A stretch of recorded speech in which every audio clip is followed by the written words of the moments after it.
دقائق على الإبداع عشان خيط شاف مالتنا الطيب ما شاء الله.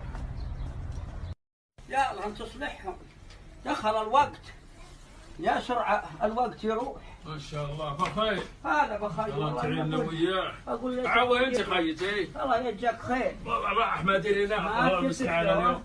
والله ما كنا صايمين. اللهم لك الحمد. رحمه. الحمد لله يا اخي. والله رحمه، الله يكتب الاجر ان شاء الله. الخبز حار. الحمد لله والشكر. جبت خبز حار. ايه شايف كلش. يا الحمد لله.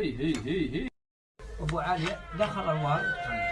الله اكبر. استأذن يا ابو علي. لا لا تصلحهم. اقعدوا بس كلكم صايمين. ما حد صام شو اسمه صوم الدجاج والدين. يعني عشان تعيهم يخليك. يصب لكم صبوا توت سموهم.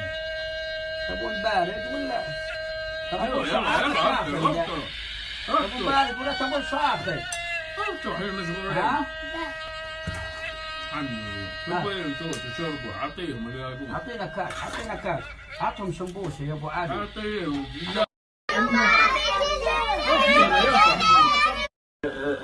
رز وسكر وسيارات وشيء إذا واحد نقص عليه من نوع يزيده ربنا من نوع آخر. ربنا عادل وهو الذي يرحم عباده، هو خلقهم وهو تعهد برزقهم.